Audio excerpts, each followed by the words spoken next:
Gonna be a busy week on the channel here. I gotta steal this transmission that was sitting in my 69 Camaro attached to that engine, which is no good. So hopefully we can salvage the transmission because this one is toast. So this one in there, and hopefully it works, because the worst part about trying a used transmission is that I might spend all this time putting it in here and fire it up, and the engine's going to run just as good as it always does, and then I find out the transmission is actually a turd. So I'm going to give it one of those finger crossing moments, and hopefully this thing doesn't let me down. The fluid was nice red and whatnot, but this car has been sitting since the 80s, and I know the engine's definitely seized, and that might be why it was parked. So hopefully, the transmission's good. You know how Winnipeg is? Yeah. It's outside the perimeter. Yeah. Well, I've volunteered to Winnipeg for 10 years. Oh, man, what a great show that can be. So we'll just shove the 6-liter out of the way for now, even though I can't move it. Well, getting the transmission off of that engine and putting it over in this car won't be too bad. I just need a whole bunch of these and some time, and we're going to have a running and driving car again. Alrighty, so I've gone ahead, jacked up the engine a little bit. Now just, oh, wow, that is on a lot tighter than it should be. Wow. Loosen up these quick, and get the old gun on her, separate the trans. Come on, why is it always gotta be like this? You know, one of these days, nope, not one of these days, probably never, but you know, the dream is that one day I'll work on a car and it's gonna go really well. Oh, there, that one wasn't bad. Okay, we got one. That one's missing a bolt. One isn't bad. But one day, I'm going to work on something, and it's just going to go smooth. Oh, that one's on there too, hey? Of course it is. Gotta love it. Okay. Come on. There we go. Oh yeah, not bad. I'll get the gun. And now just the old NASCAR pit stop.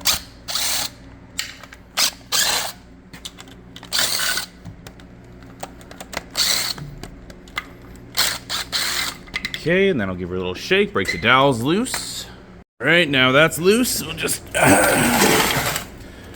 that out of the way. Well, just in case you're wondering, things are going terrible. But I'm going to slowly fix them because I don't really have a choice. These bolts are being very stubborn. And the only way I know how to get them out is the good old-fashioned way, hacking them apart.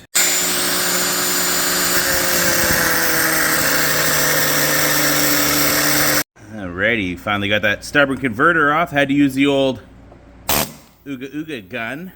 While we're on the subject, this might be one of the handiest tools I swear I've ever bought in my life. Time to slide. 1, 2, 3, 4, and away we go. Now we can squeeze under here and get down to business. So collectors come off, which is obviously the exhaust. Can't even think right now. This is the beauty of working late at night. The shift linkage, gear for the speedometer, and then of course the drive shaft, and then all the bolts, and then out it comes. Start with some of the really easy stuff, which is that comes out pretty easily. Just a screwdriver to pop the clip out that holds that in place. Come on.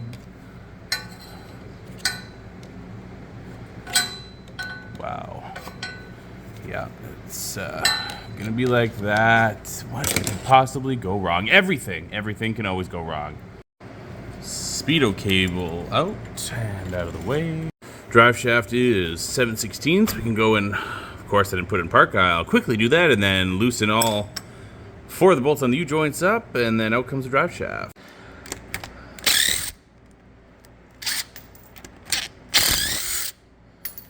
that one. Give it a little twist. It wants to give me a little twist. Here we go. Boom, boom.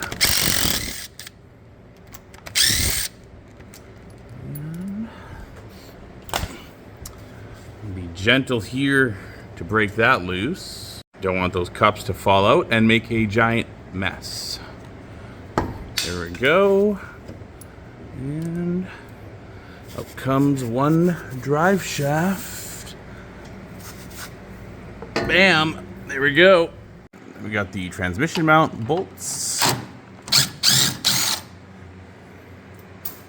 Boom. 1, 2. And I got my converter unbolted already, so that'll come out. Now, normally I would just quickly reuse that. This is a nice nitrous whole shot 2400 converter. Pretty expensive if I have to replace it. I don't think I did any damage, but there is a lot of metal in that transmission. So hopefully I can send this converter out to the shop, get it flushed, and test it, and cross my fingers it's still good, because that converter, I want to say, is about $600 to replace now. So I'll be pretty upset if I smoke that too.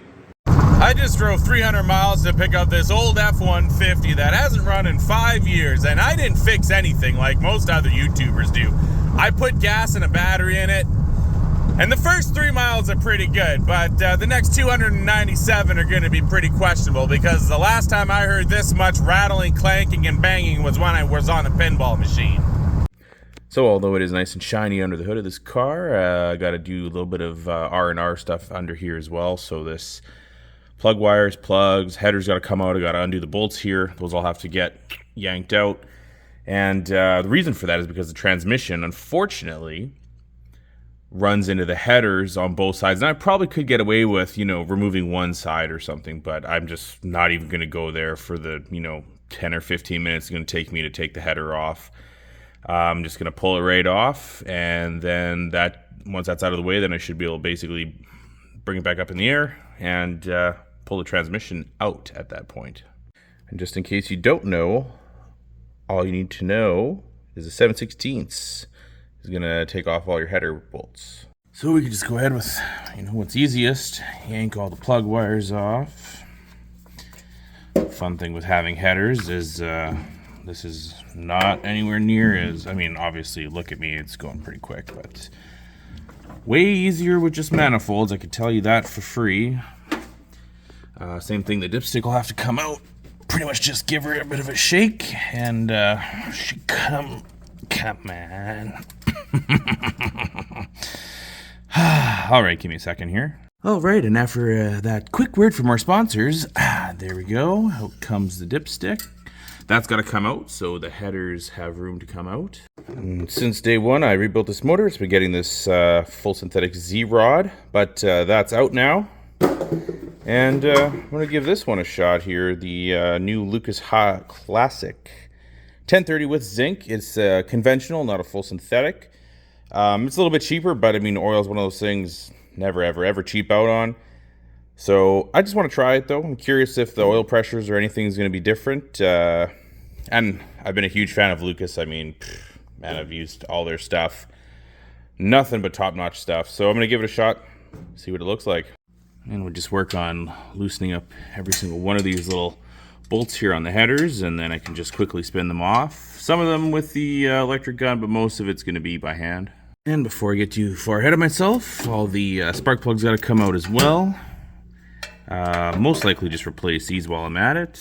As, same thing with doing the oil change. I'm already here, so might as well do it. Alrighty, spark plugs and dipstick removed.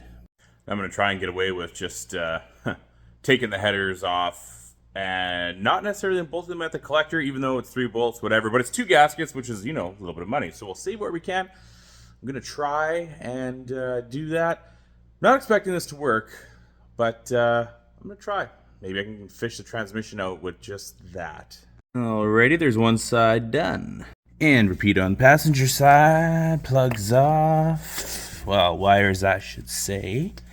And then plugs and bolts. And then this side's good. Come on. It's always something that's gotta be working against me. Side number 2 done. All right, so the headers are now off. We can go boom. Boom. And dump some of that goodness in there.